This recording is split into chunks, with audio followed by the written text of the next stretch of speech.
Who knows that photography is both a science and an art form? We agree on that? Yeah. Now, I've found myself splitting my brain in half so much. There's the science of photography and then the art form of photography. Now, when the two merge, we get results that we might be pleased with. So today's presentation, we're going to focus on a little bit of both, the creative as well as the science behind it. The science is all driven by process, and the creative is driven by my heart. And I tend to process with my heart more than I process technically. So we'll start with the PowerPoint presentation. So we have the challenge to you, the photographer, is to command the medium to use whatever current equipment and technology to further your creative objectives without sacrificing the ability to make your own decision. What does that mean?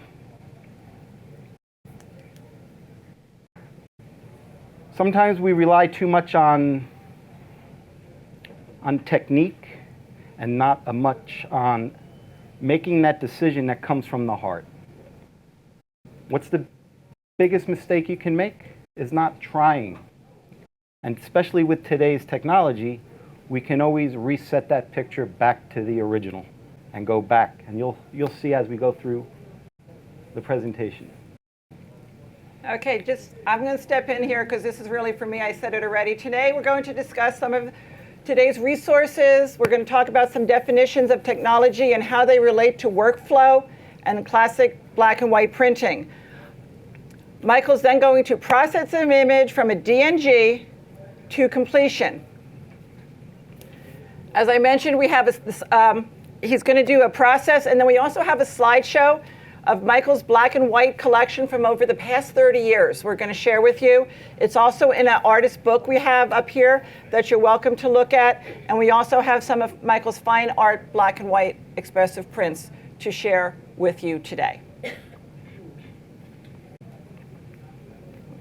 The black and white print, expressive print, starts long before we click the shutter. What does that mean? You're inspired to create a photo. Where does that inspiration come from? You might be inspired to visit a national park and come back with a great photograph because the light is beautiful, but you got to be prepared for that moment. So the most important thing in photography is what? Being prepared. Being prepared. And how are you prepared as a photographer? Always have your camera. Who has their camera with them today? So if there's a moment happening when you leave B&H today, if you don't have your camera, you're not going to be able to capture that moment. So the inspiration can come at any moment. So always have your camera with you. Now, to get a really good, fine black and white print, you need to learn how to visualize. How many people can see in black and white? You physically can see in black and white. You got to use your imagination to be able to see in black and white. So the more you can imagine in black and white, and the more you train yourself to see in black and white and understand the spectrum of color that is in black and white, you're going to become a better black and white photographer. Thoughtful application. Applying your craft driven by process. That's the science behind this. Knowing what you want the final print to look like. This is not by accident. These 3 prints that we're using today as fine prints to show you. Visualization. This is right out of Ansel Adams' the book, The Print. And I've been using this book in this series of print and the 2 other volumes that come along with this. Is everybody familiar with this series? It's the camera, the negative, and the print. I highly recommend this. Even though it's from the analog world, there's a lot in there that's going to help you further your digital black and white photography. So it refers to the entire emotional mental process to creating a photograph, and as such is one of the most important concepts in photography. It includes the ability to anticipate a finished image before making the exposure so that the procedure employed will contribute to achieving the desired results. Simply stated, knowing what you want before you click the shutter. There's nothing random.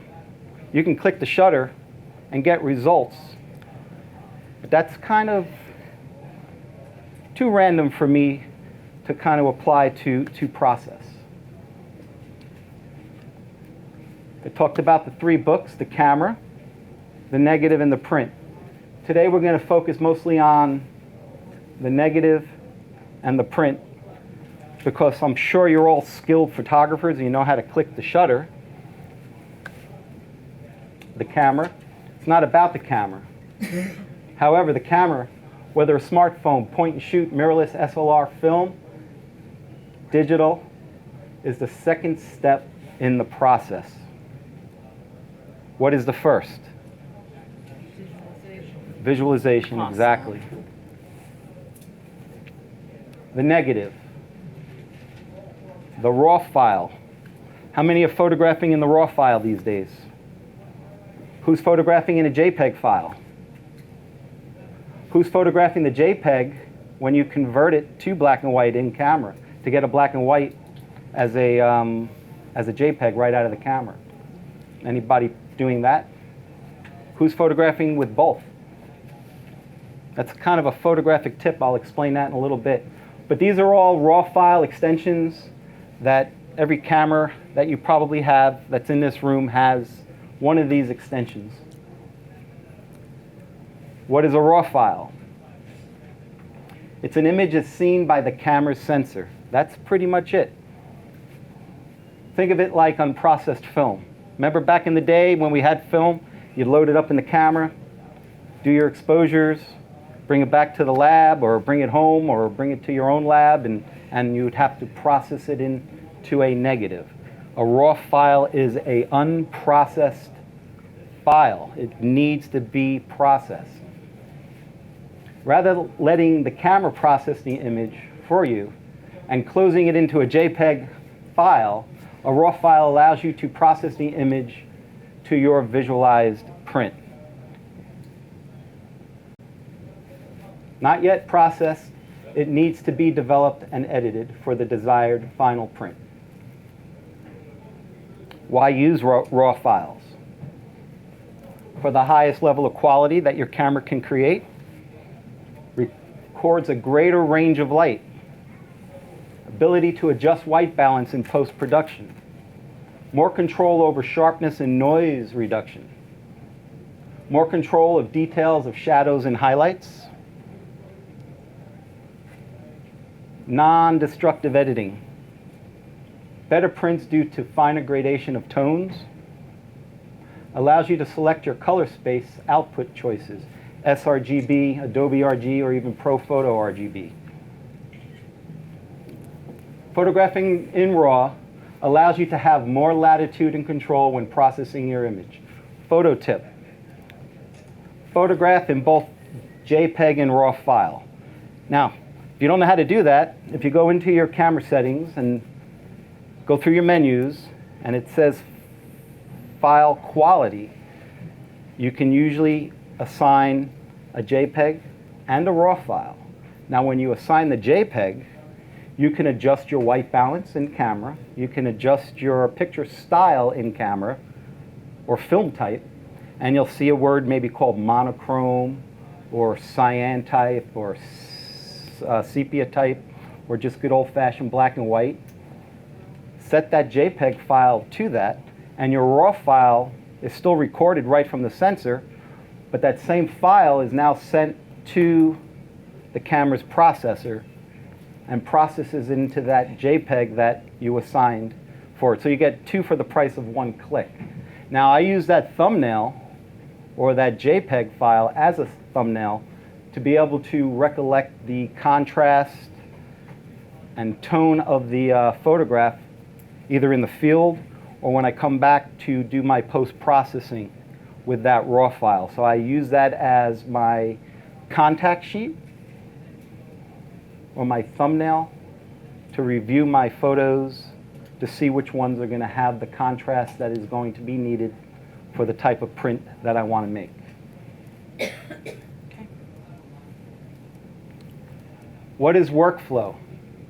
Inspiration to destination. Workflow is nothing more than you're inspired to one of these and what you do to get there. You have to have a destination in mind, part of the visualization process. You got to know your camera settings. You got to know how to do your uploads to your computer. You got to stay well organized, processing, editing, developing, soft proofing, printer setup, printing, viewing, mounting, matting, and framing, displaying. A lot of things here. So workflow from your inspiration and visualization all the way to displaying,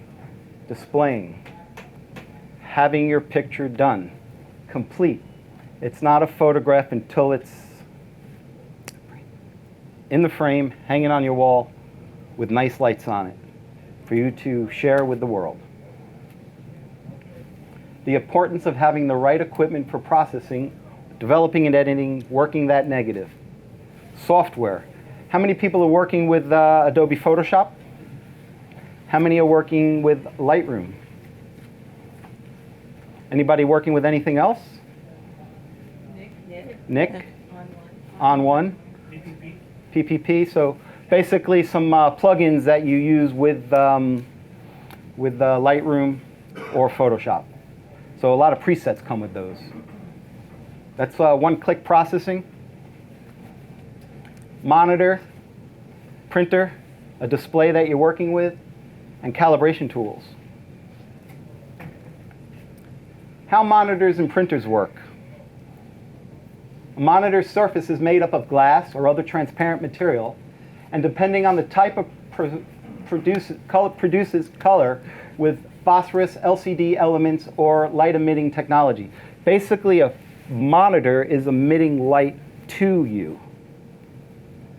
It's pushing light onto you. It's actually like little flashlights. Think of it as little flashlights inside this monitor here, pushing light, unlike the light that's reflecting off of me and going back to you. That's how the camera records reflected light. This is producing light. Printers, on the other hand, use a combination of opaque papers, reflected light, and CMYK ink, short for cyan, magenta, yellow, and black. Newer printers designed for fine art prints can also use additional colors, like light cyan, light magenta, several varieties of black, and so on. Today's printers do a quite outstanding job of printing, but the difference between a monitor and a printer is, I just said the monitor projects light at you, and a print is reflecting the light back to you. So the nuances of your print are dictated by the type of light that is reflecting off it. So that's what I meant by displaying your print and having it displayed under good light. Which someone said this light is not good here today because we're getting a reflection. Yeah, so I can move this print around. You can see that reflection on the glass changes based upon the angle you're sitting. So that's why we're going to have you come up later to kind of look at the prints and really look at the details that you can achieve. How monitors and printers work, part 2. Given these two completely different approaches for creating color, it's a miracle that any image your monitor looks like the ones you print. How many people have printed and it looks so much different on your monitor than it does when you print it out? Always. Always? That's not a good thing. Because we want to show a print as if we see it as it looks on the monitor. So, and because there are a slew of monitors and printers on the market, each using different printing technologies, your art will look different simply because of monitors or printers you're using at that moment. Even changing the paper in your printer makes a big difference in how designs, artwork, or photos will print. Now, with today's visual world that we all live with and that instant gratification, it's wonderful that I can pull out my smartphone, take a picture, and send it off to social media or to a friend or an email, and they can see a representation of where I'm at pretty much instantaneously. But there's nothing calibrated, so they're getting a representation, they're not getting more of a interpretation. And I find fine art more of an interpretation of the world around us than a representation. We call that factual photography opposed to expressive photography. I like expressing myself as an artist, so I'm more towards the expressive print. Therefore, the only way to achieve consistent printing results is to know which printer your file is headed for, which color mode that printer wants your work to be in, and what range of tones that printer can reproduce on paper, and which paper you're using. Wow, that sounds like a lot, doesn't it? Everybody understanding me right now? What language am I speaking? English. So we can all understand what I'm saying. So if I told everybody to stand up, you would stand up. If I told you to sit down, you would sit down. We're understanding these simple dialogues. Once you get that information, you can communicate it to the software you're printing to. But what is the universal language of this system? From camera to the negative, from the negative to the print. We're using a monitor. How many monitors do we use every day? You have a monitor on your smartphone. You have a monitor on your television. You have a monitor with your computer. We have how many monitors in this room right now? We got 1, 2, 3, is that right? Right Four? here. Four monitors. But are they all speaking the same language right now? There's something that connects all this. So when we're choosing a monitor, we want to decide on size. This is a nice monitor, isn't it? Yeah. Pretty big. Nice aspect ratio. Does everybody know what aspect ratio is? That's the dimensions of your monitor from width and height. Remember, we're photographers and we live in a three-dimensional world. Everybody know those three dimensions that we live in? We have height, we have width. What's that third one? Depth. But does everybody know the fourth dimension? Time. That's one of the advantages we have as a photographer. We can slow time down or we can stop time. Pretty amazing. So resolution. Anywhere from 480 little pixels all the way up to 8640p. I mean, super high resolution. Prices, anywhere from $300 to $3,000 or even higher. There are medical monitors out there that are $30,000, $40,000 because they need the resolution and the detail because you're dealing with, scans of the human brain. So the details need to be there. Type of color calibration needed, internal or external calibration. Does anybody know what color calibration is? Is anybody calibrating their monitors these days? Why calibrate? Who said that their monitor and their prints never look the same? You don't calibrate. I do. Do you? My printer is not calibrated though. Okay. Probably not speaking the same language. There we go. So we're going to get into why we calibrate. Monitor display tones, colors, and luminosity differently. Now, tones. Do we understand what tones are? It's how many steps from white to black. We don't photograph in black and white. We photograph in what? Color. But we get rid of the color or we desaturate that color and you're left with tonality. How many steps you can get from Bless you. from white to black. Shades of gray. Does anybody know how many shades of gray there are in the world? Depends on the monitor you're using. You can't depend on your eyes to calibrate. You can't trust your eyes to adjust your monitor correctly. Factors such as fatigue, time of day affect how your eyes see tone, color, and luminosity. Also, a lot of people might be colorblind, but we can see tone, but some people can't see the difference between green and blue. So having something that's controllable within process is important. So image tones, colors, luminosity are not accurate to the print. Often your photos don't look right on your monitor. Skin tones are off, whites aren't pure, blacks look purple.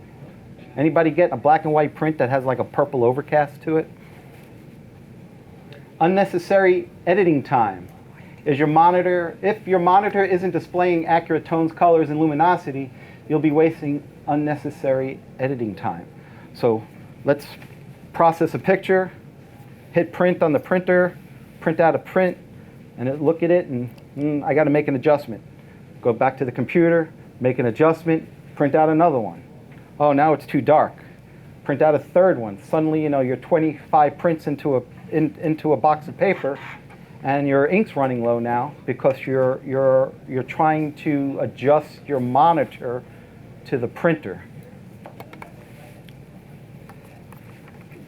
Prints don't match your monitor. With an uncalibrated monitor, the tones, colors, and luminosity in your printed photo does not match what you see on the screen. In order to see images the way you intend them to print, your display needs to be calibrated. Now, there's a couple of companies out there that make calibration displays. It's a simple device. You plug it into your computer. It's like a little hockey puck. You hang it over the top of your monitor or monitors, and you click, and it walks you right through the calibration. And once it's calibrated, it creates what we're going to talk about soon. Simply stated, calibration guarantees what you see is what you get. Choosing a printer that is right for you. How many people print at home? Size. How large do you want to print? From an 8 by 10 up to a 24 by 30. How many different color ink cartridges that printer might have? How many different black ink cartridges that printer might have? Where are you going to store these printers? Some of them are really huge. I mean, a 60-inch printer is as big as this table. Not everybody has a room dedicated for their printers. Ease of use. Available ICC paper profiles. That's the first time we're showing that. Does anybody know what an ICC profile is?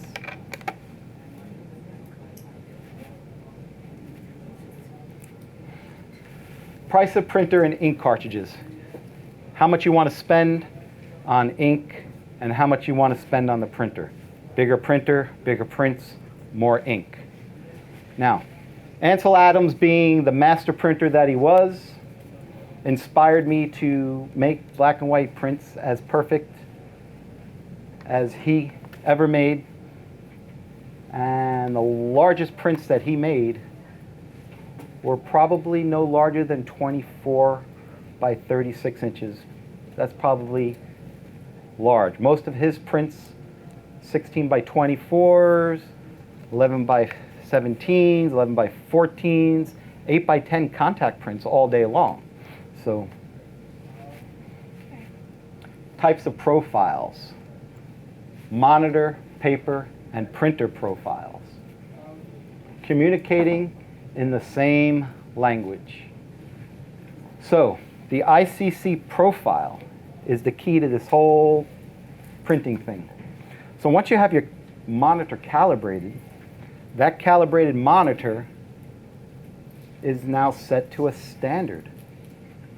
That standard is created by the ICC profile organization, known as the International Color Consortium. Think of it as a bunch of people getting together to say, hey, that's red.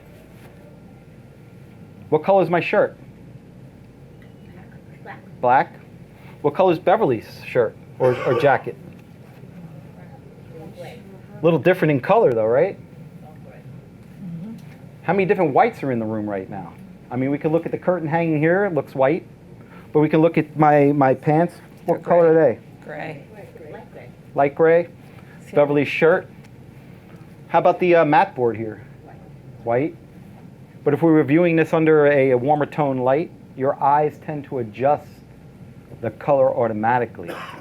We calibrate instantly in our brain. But the ICC, or the International Color Consortium, manages color. They create, hey, they say this is red, this is what blue, and this is what green is.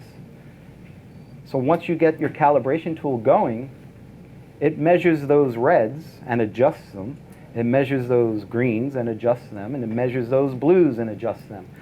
Compiles a number, a logarithm for the monitor that it's being calibrated, and creates a packet of information. That packet of information is stored on your computer, so when you call up that profile, might you be working in Lightroom or Photoshop, that profile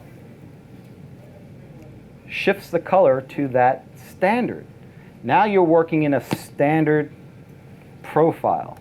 So now when you go and get your paper profiles, We're not that. Let's just talk about ICC, then it goes to benefits of color management. so you can go ahead and read this. It's a little more technical stuff here for the people that want more information on this. I got it from Wikipedia, so.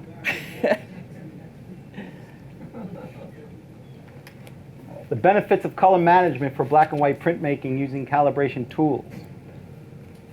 Consistency. That is the most important thing when it comes to making prints. Consistency. And if your monitor isn't profiled, and maybe you are using a different profile for managing your color because you needed to get that profile into your computer for some other reason, and you forget to set it back to the calibrated one, you're going to see color differences. So consistency. For accurate hues, saturation, and luminosity. Your contrast and tonal range. Clear and precise detailed display profiles. Accurate white point and black points. Does everybody know what a black point is? So if you have your black point set, which is the blackest your monitor can create, which is basically no light being illuminated from it. It's a dead screen right here. That's black, right? Your white point will be the whitest your screen can be. So now, who can turn the volume up and down on their screen as far as brightness and darkness? So there's a little button on the keyboard. It says screen brighter. So if I keep clicking that, what happens to the screen? It gets a lot brighter. So what do you think is happening to your picture? If you're brightening up the screen and you're starting to see more detail, how many people use the monitor on the back of their camera when they're out there photographing? If you're out there in a sunny day, can you see anything on your screen? So what do you have a tendency of doing? Making that screen brighter, brighter, brighter, or using some kind of viewing device. Now if you have an EVF, an electronic viewfinder, your eye's in a little viewfinder, a little cup, suddenly you can see what's going on. But if you bring the volume up of the monitor, what's happening to your photograph? Nothing. Nothing's happening to your photograph. The monitor is just making the picture brighter. Your negative or your file isn't getting any brighter. So if you're using an electronic viewfinder and you open up the aperture or you slow down the shutter or speed up the shutter on your camera, then your picture can get brighter and darker. And we have a tendency when we're clicking the shutter to want to see what we're taking a picture of. So I'll probably say most people overexpose their pictures so they can see it on the monitor. Accurate white points and accurate black points. Again, saves ink and paper costs. The print. This is from 1968. I was only 3 years old. Our opportunity to interpret and express the negative information in reference to original visualization as well as our current concept of the desired final image. We start with the negative as the point of departure in creating the print, and then process through a series of work prints to our ultimate objective, the fine print. The term fine print or expressive print, as I think of it, it's elusive in meaning. The fine print represents to me an expressive object of beauty and excellence. This is right out of the book, The Print by Ansel Adams. And it was revised in 1981, and I started college in 1983. Three? Yes. Yeah. And I've been printing since I'm 10 years old. Had my first darkroom, and it's always been driven by process and attention to detail to create the excellence. So the person that's most critical of your print should be yourself.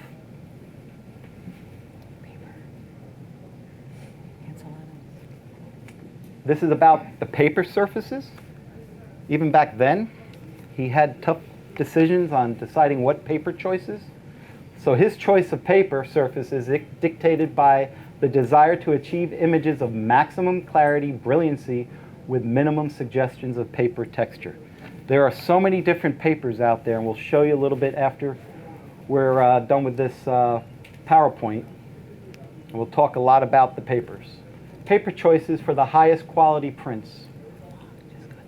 Materials: cotton, cellulose, quality, consistency, brightness and whiteness, archivability, finishes, matte, glossy, or even Beretta, grammages, that's the weight of the paper, the feeling of the paper, availability, compatibility with your printer.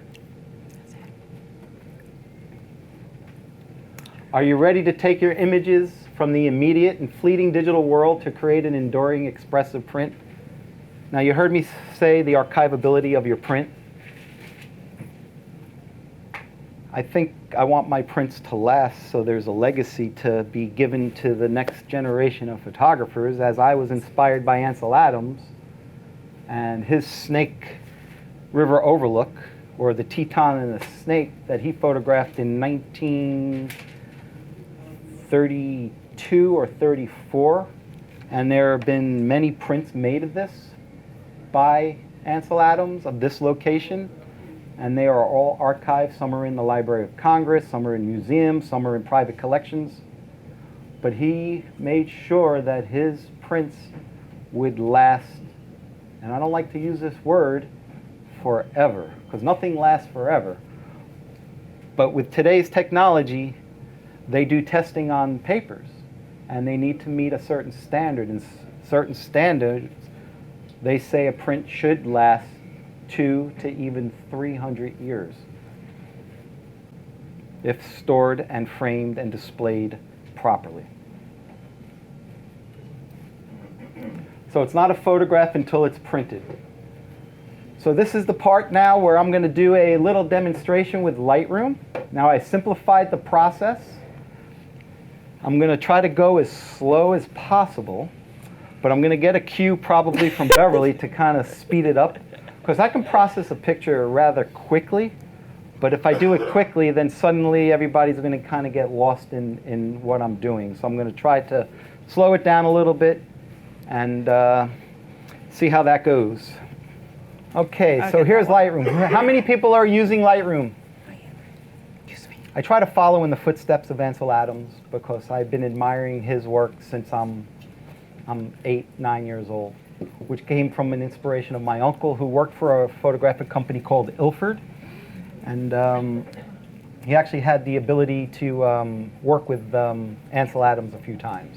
And I learned a lot from my uncle, and the inspiration came from Ansel Adams through my uncle. And by the time I graduated college, Ansel has already passed away. So I never had the opportunity to meet with him or work with him or study under him.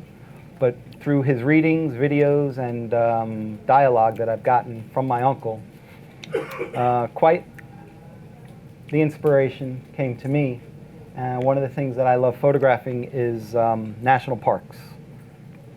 So I have been photographing Grand Teton National Park for the first time I was there was the year after I graduated college, or 2 years after, which was 1989. So. And the last time we were there was a month ago. So this is a raw file. This is how it looks out of the camera. Now if I go back and I reset this, you will see, come on, let me just change this back so we don't get this. So I'm going into develop and I'm hitting the magic button, I call it reset, and that's the original capture. So time of day, late afternoon, cloudy, overcast, no, kind of partly cloudy. We have pretty much direct sunlight hitting the mountain. White balance was applied, which was going to be daylight.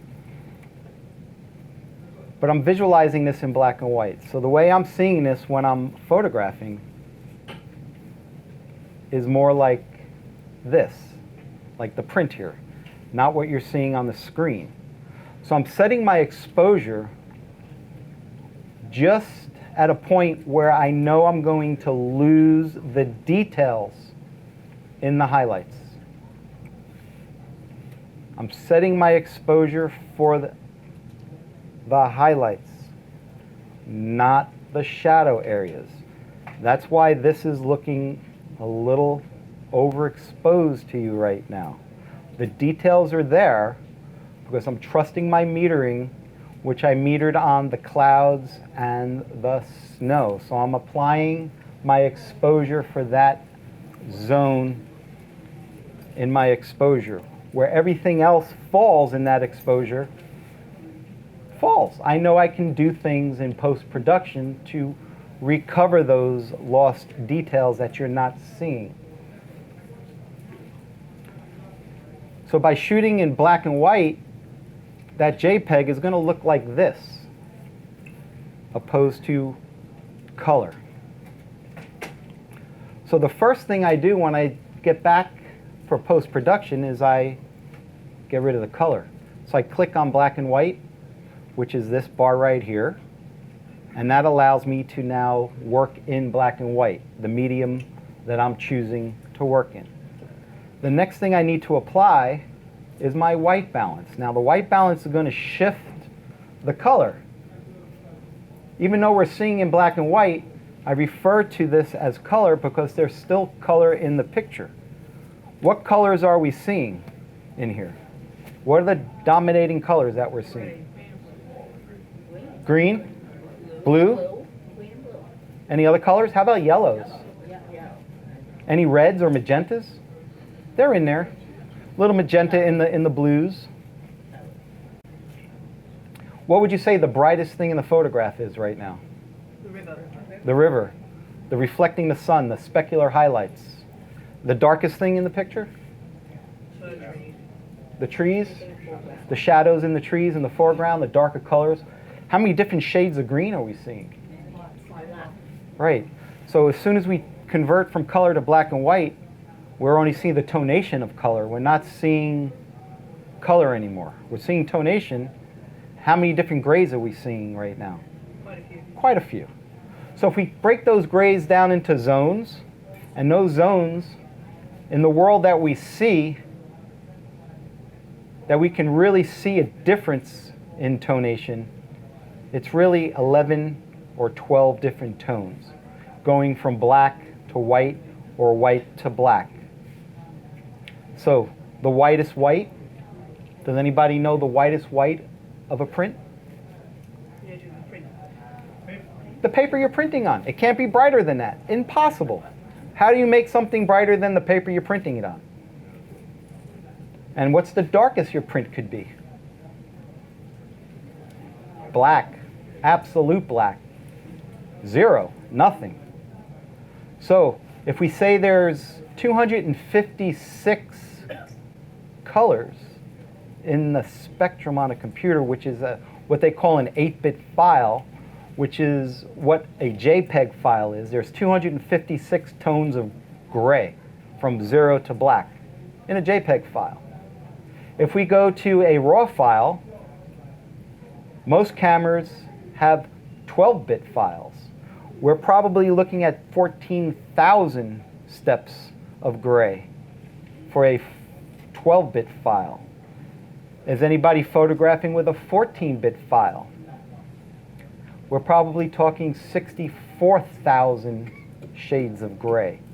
So when you're photographing in a JPEG file, 256 steps of gray, or a 12-bit file, or a RAW file, a little bit more to work with? Heck of a lot more. So that information is there for you to use for a reason. So as we go and adjust that white balance, you'll start to see a little subtle differences. Anybody see a little blink there? I'll go to tungsten, and you'll see another shift. So I'll go to daylight. But then I'll go down to my color mix down here, which is black and white. If I go back to color, you'll see the color shift a little bit better. Cloudy. And if I go to tungsten, it's going to come blue. So you see that color shift a lot greater in color than you do in black and white. So we'll go back to that daylight. And then I'll go down to my color mix down here. So if there's a predominant color, blue, we know the sky is blue, right? So if I go to my blue mix and I start sliding my blue, what's happening to that blue sky? Is that affecting the photograph? Yeah. Now I'm notoriously love darker blues in my black and white photographs. Does that make sense? Darker blues in my black and white photographs? If I was telling a non-photographer that, they'd be like, there's no blue in there. But you know it's a blue sky. And if I want to interpret my blue sky more towards a black than a white, that's my choice. I could do that. So within Lightroom, I believe this is an update they did because I cannot seem to find how to turn off the auto mix other than doing what I'm doing right now. So if anybody has that solution, I'd appreciate that. But right now I'm just double clicking on each color and neutralizing it. That brings you back to 0. And that goes for any adjustment in Lightroom. If you double click on the name of that adjustment, it will neutralize it back to the way it was out of camera. So we already applied the white balance. And I'm not even going to start with color mix yet. I'm going to move up to exposure and just see what kind of latitudes I have. So if I bring that exposure slider down to the left and I bring it back up to the right, and I find a happy medium to where I'm liking the details. And then I can adjust contrast, make the picture flatter. That's giving it more steps in black and white, from white to black. By increasing the contrast, it's giving it less steps. So think of contrast as how many tones of gray you want to achieve. You can give more steps or less steps.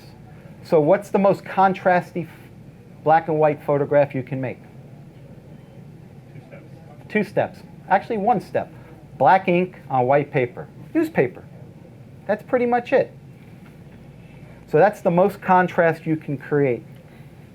So how many steps you create, you can bring out more or less contrast. Highlights are everything that's bright and white.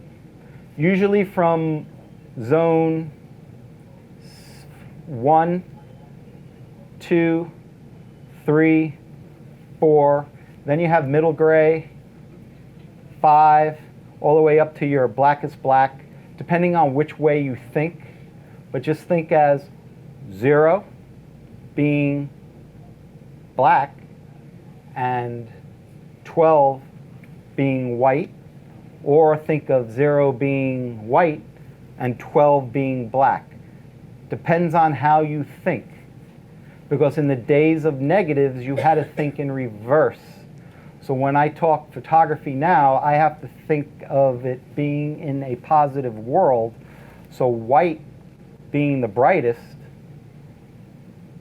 which actually would be the darkest in a negative on film. So that might be a little confusing, but the highlights are the brights and those specular highlights, maybe on the river and in the clouds and a little bit in the sky. And then we have those whites.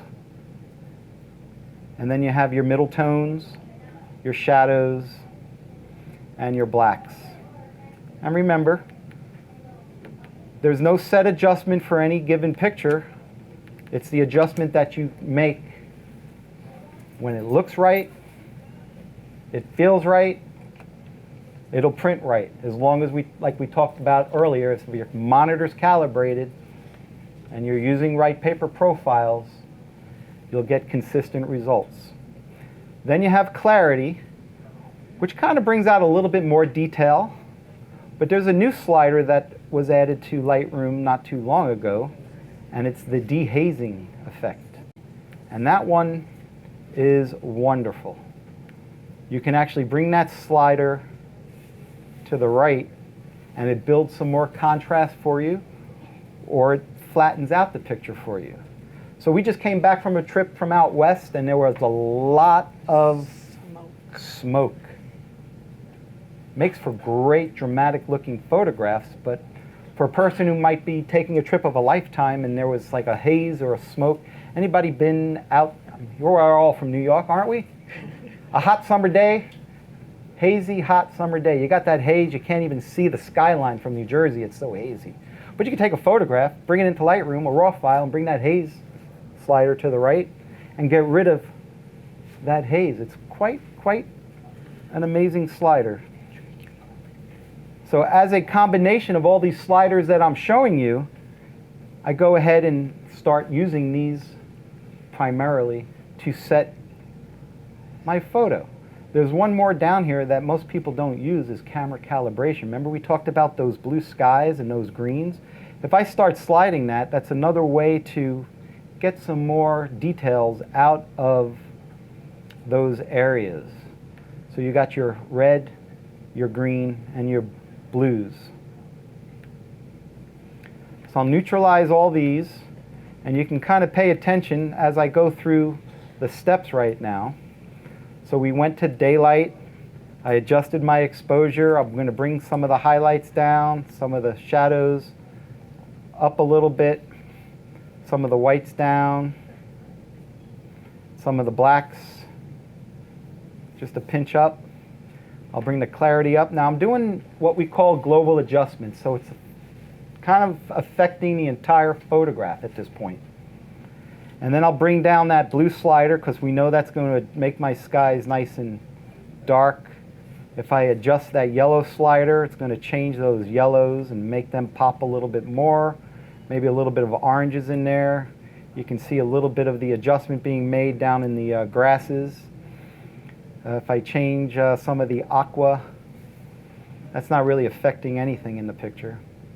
Probably the same with magenta and purple. So it's affecting the mountains a little bit. So now once I have my picture kind of set for my white points for the overall global adjustments, I'll go down to that dehazing and add a little bit of dehaze down at effects here. Kind of darkens everything a little bit more. So I'll just bring it up a couple little points. Study the picture. Remember, viewing is just as important as sliding to kind of get in touch with your inner thoughts and your visualization. And I'm saying to myself, I know I want to make those clouds kind of pop a little bit more details in them. So what do I need to do to achieve that without affecting that that lower part of the photo where the trees are and the river is. Well, we can start using some local adjustments for that. And some local adjustment tools are up here on the toolbar up here. We have our crop tool and our spot removal tool, our gradient tool. That's one that I love using for darkening skies in a gradation, so it's not such a heavy change. So that adjustment's going to be made from up top to about middle, and then kind of fade to the tree line. So I can go in here and start adjusting my exposure, and you can see that that sky is getting a little bit darker, and I can bring the contrast up on the sky a little bit, bring a little bit of clarity to bring out some more textures, and that dehazing again is going to really darken that sky some more. Now I'm looking at the monitor on my screen. I'm just going to kind of look over at this one, see how it's looking. And we're not calibrated. We're not speaking the same language amongst these monitors. But if this was a studio situation and we were really going to go and kind of create a standard amongst all the monitors, it would have a more accurate rendition. But how's that looking so far? That one looks best? White lights on it too. Okay, so remember we also have lights reflecting on it. So I'm going to continue with some more local adjustments, and another local adjustment tool that I love using is the adjustment brush. Now with the adjustment brush I can make it larger and smaller, and I can adjust the feather. A little shortcut for you folks is if you hold the shift key down and use your scroll bar or your scroll wheel on your mouse or two fingers on a trackpad, it'll make the feather of the brush different instead of having to go down to your feather tool adjustment slider. And then to make your brush larger and smaller, you can use the bracket keys on your keyboard, which is next to the letter P, or use your two fingers without the shift to make the brush larger and smaller. I'm going to do broad strokes in the sky, so I'm kind of going to paint in this area here where the clouds are to bring out the best. But before I click and start painting, I'm going to preload my brush with an adjustment. And that adjustment's going to be a little bit of burning and dodging, which was what we used to do in the darkroom. We used to burn and dodge with our hands and little cutouts, little rings, little discs connected to a piece of wire so you wouldn't have a big area, and you keep that disc moving around underneath the enlarger, burning in or dodging a certain area, and you would be doing what we call the darkroom dance. Now Ansel Adams all did this with timing. Now you remember you got to do this in the dark under an exposure of a given time. So maybe you have a 20-second exposure that you're doing.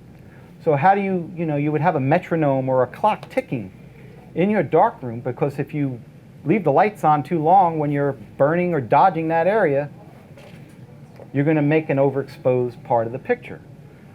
It's a lot easier in Lightroom, believe me. So once I have that adjustment of burn, I'm going to go in there and just kind of do some broad painting, and you can see a little bit of adjustment going into those clouds. And those clouds are getting darker. And then I can go in and you see that control point was laid down right here. You got that little black, and I can hover over it and it turns a little bit of red. That's showing me the mask or the layer mask that Lightroom created where I painted. And I can go ahead, and as long as that adjustment control point is open, I can go in there and further that adjustment. So if I take that clarity slider and I bring it up, and you can see I'll go extreme. So that's all the way to the left, kind of makes it look a little posterized. And if I go to the right, makes it a little too deep. So I'm going to go up, and that looks good. How does that look on that monitor there? Getting a little bit more details in those whites in the clouds. That's what I'm going for. You're helping me visualize here. So same with the dehaze. You have that dehazing in the local adjustments. So if I underhaze it, kind of makes it look like it exploded. And the other way, you kind of start to see some blacks really get deeper. We don't want that look, so maybe just a slight little dehaze on the clouds, and maybe 3 points. You can actually click on the number and dial it in, so I'm going to go down to 3 points on dehazing. Sharpness, I don't think I need to make it any sharper. It's pretty sharp, so I'll close that. And I'll shift-tab the keyboard to kind of get rid of my panels on the left and right of there. And I'll also turn the lights off on everything surrounding the photo and work with like a neutral gray around the frame of the picture, which is softer on the eyes, and it allows me to see contrast a lot easier than it being a white border or a black border, which kind of confuses my eyes when I'm looking at for contrast and what the next adjustment that I want to make.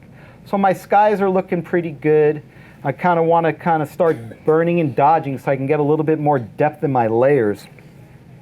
And I'm going to start now thinking about cropping my photograph to kind of bring the viewer's attention more to the mountain opposed to leaving the mountain.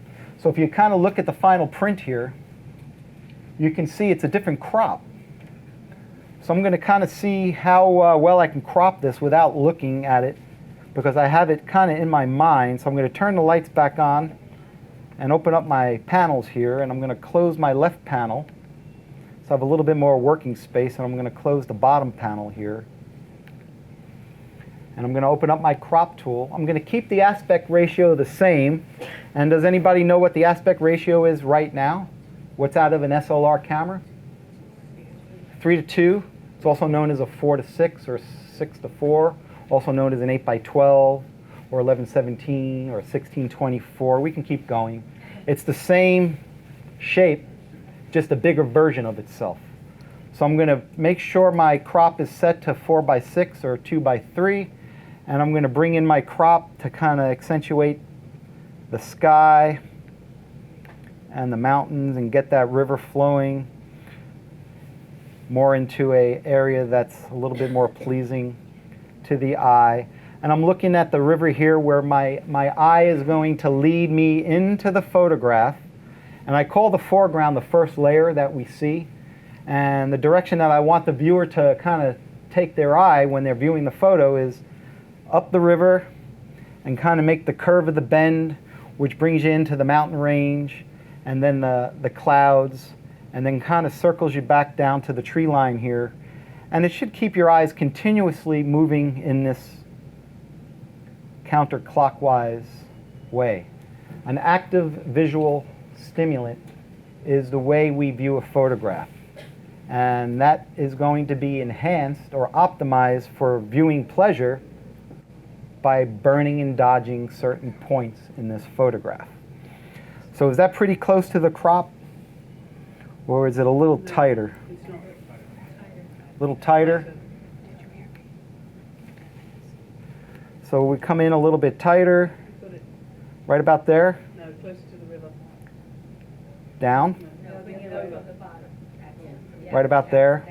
I think I got a little bit too much sky popping out here. How's that? No. You're closer to the river on that, with the side.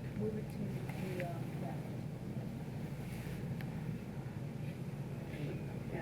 Right about there? Yeah. Okay, we can agree on that one? Good. Done. Now remember, Ansel Adams said it best. The negative is the composition. You can't change your composition in the negative. What you go out and gather your ingredients, that's pretty much set. No different than a composer composing his composition for a piece of music. Once you start processing that negative into your fine print, that fine print becomes your performance. Now, if I made a piece of music and I wrote a score or a piece of music and I gave it to 20 different musicians to play, how many different interpretations of that score could we hear? 20. So if I have a print and I gave you my negative to work on, how many different versions of that negative could we see? if we made a print. There probably wouldn't be two prints in here that would look the same. That's kind of neat. I would love to have the opportunity to do that with one of Ansel Adams' negatives, just to allow me to interpret it. That would be awesome. So once we have our crop, a few things that I'm going to show you is we're going to go in and do an effect here called post-crop vignetting. I'm going to cause the viewer, you, to kind of go to the center of the picture, the subject matter. What's the most important part of this photo? It's the river, directing you to the mountain range in the background, connecting the river to the mountain. We know there are trees in the photo. They're just secondary to the composition. The strength of the composition comes from the mountain and the river. So with post-crop vignetting, I start bringing that slider to the left, and I'm going to get rid of the feather so you can see the shape of the vignette. Now if I bring the midpoint of the vignette in, I'm kind of targeting it. And you notice how I'm clipping it right where the river is? And we're creating that clock-like movement that I talked about earlier. So if I change the shape of the vignette, and I bring that midpoint in,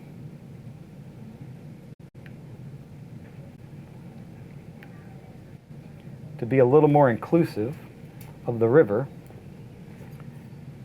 and now I back off the amount, and you can see the percentage difference between the corners and the center of the picture. But now when I change the feather, which is going to get rid of the hard line, the magic of the vignette comes into play. And if I start darkening it a little bit more, we're kind of getting that feel going. And now I'm focused now on the mountain. And now I can start doing some adjustments and painting in the trees. So I'm going to do a little clarity.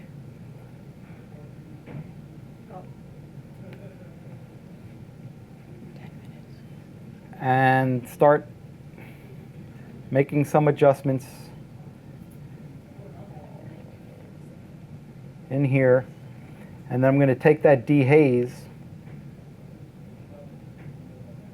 and adjust. And I'm going to lay down a new adjustment just by clicking new. And now I'm going to go and do a little dodging. So I go down to dodge. And I'm going to paint, remembering where those different color trees were. There were those lighter green ones and those more yellowish ones, which were down here, and you can see as I paint. I'm going to bring out the best of those. A little bit down here, a little bit down here. And now if I make that adjustment, you can see where that's coming into play. I'll adjust the whites, darken those blacks a little bit. How's that looking on that screen? Looking good. Now I'm going to work the snow fields and the mountains. So I'm going to go in there and just lay down some painting on the snow to bring out those whites. And I'm doing pretty broad strokes here, nothing too detailed oriented. And I can bring that exposure up a little bit more to bring those whites up.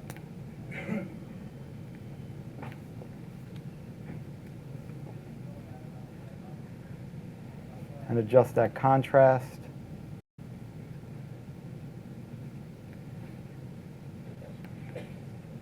And do some more painting down here along the river's edge.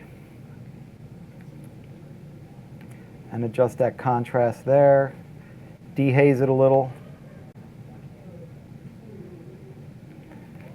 Do a little visualization here, see how it's looking. How's that looking? Because the river's a bit bright. So the next thing we do is turn those lights back on, and I can go in and adjust that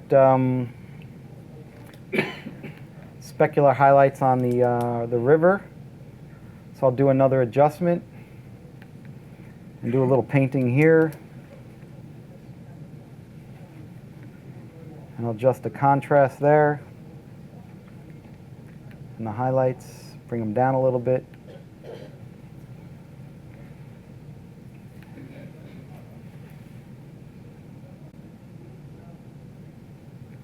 Good. The river bank is very light. Right here. Yeah. So you're thinking it needs to go a little bit darker. I painted the print. Thank you.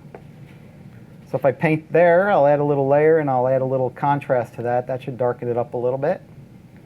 Bring those highlights down. Maybe de-highlight it, dehaze it a little. How's that looking? Still looks bright from back here, but that's my perspective. I don't want to go too dark, and then you start to see some halos and The area above it, above that. here. There, yeah. Too dark? That's too light. Too light. So I'll get rid of that one by hitting delete. So we can go up here. All across, all width. Darken it up a little bit. There you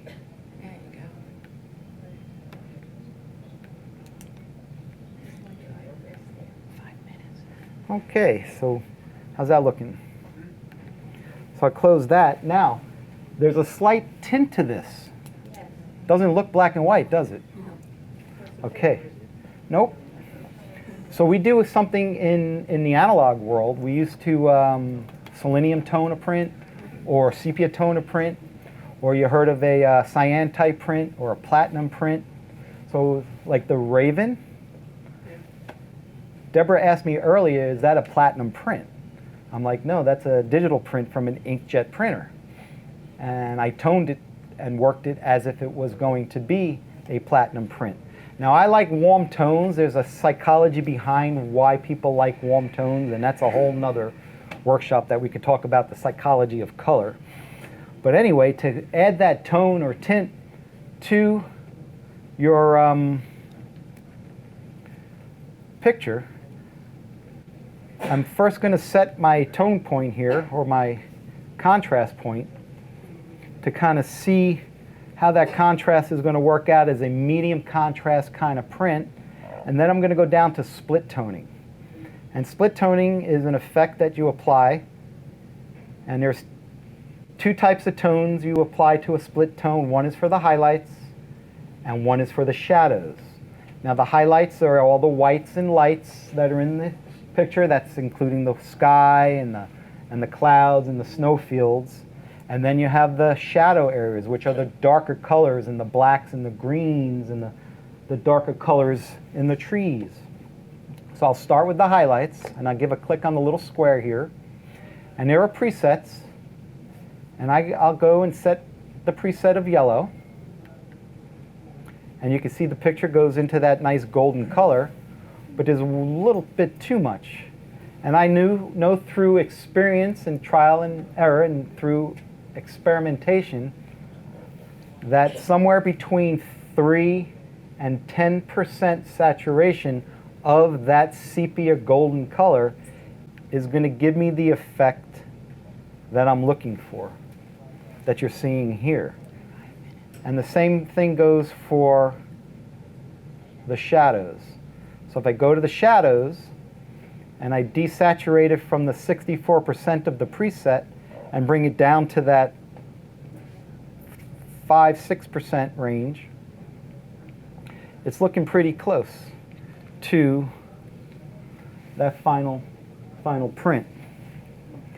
The last thing, to give it a little bit more character of the analog days, which is film. Film had something that digital will never have. It's called grain. And film grain is a beautiful thing. Now I've heard photographers say, hey, pixels are a lot like grain. The difference between pixels and grain is pixels are like little soldiers all lined up in a row. Think of pixels as little squares next to each other. And those squares create steps, literal steps. A horizontal line to a vertical line to a horizontal line to a vertical line. So you get these diamond patterns that look like grain, but it's not really grain. It's pixels, just the way a pixel looks. So to kind of offset that sterile analog digital look, we add some film grain. And that film grain is a little bit more random, a little bit more rougher. It actually takes the sharpness and the clarity and shifts and adds a layer of almost a texture to it. And that film grain is set down in effects also. And I'm going to go to a larger version. So I'm going to increase the viewing size of this to 1:1. And we can see the film grain as I add it. So if I bring the grain up and I go way off the board of grain, you can see the textures in the clouds and you can see all that. And you can change the size of it, make it bigger, make it tighter, make it rougher or smoother. So I've learned again through experience that I like my film grain somewhere around 35 to 40%. And I kind of like it a little bit larger, somewhere in about 25 to 30. And I like it a little bit rougher, so it's a little bit more softer. So there's the film grain that I like to apply. And then I'll go here and I'll visualize, and things are looking fantastic. And then I'll turn the lights back on, and then I would go into soft proofing and start proofing my picture. And one of the things that I would apply is a paper base and an ICC profile. And this is set to Beretta paper, the paper that I printed this particular print on. And once I go into soft proofing, I would look at it, see if I have to make any final adjustments. And I would go and make those adjustments. And then go from there into into printing. So I would go into my print module and size my print. So I would set up my page, select the paper size that I want, 13 by 19.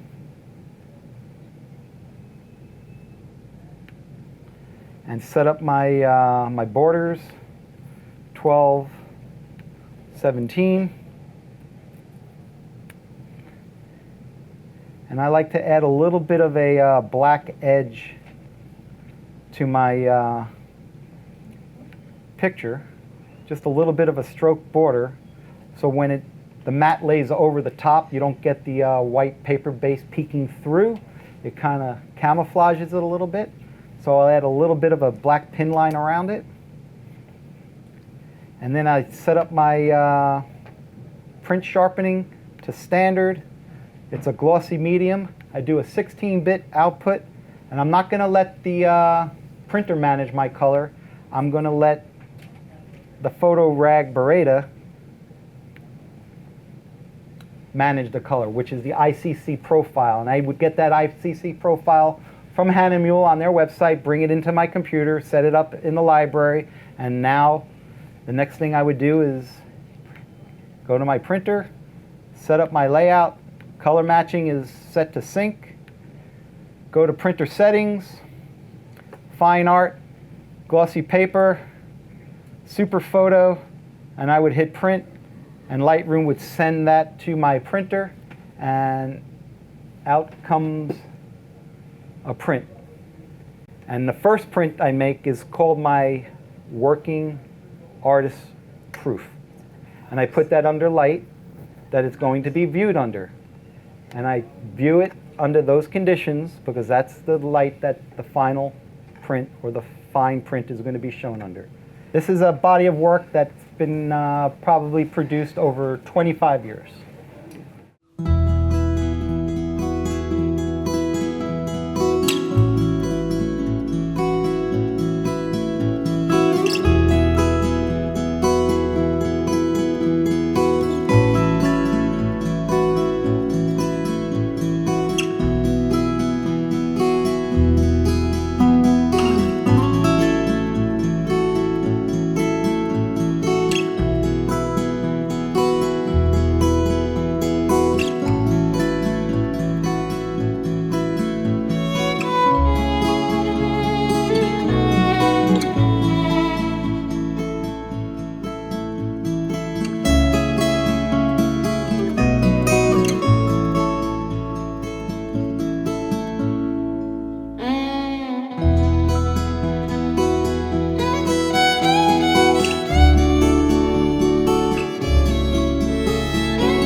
hobbyist or a professional, B&H has the answers to your questions. Experience a world of technology at our New York City Superstore. Connect with us online or give us a call. Our staff of experts is happy to help.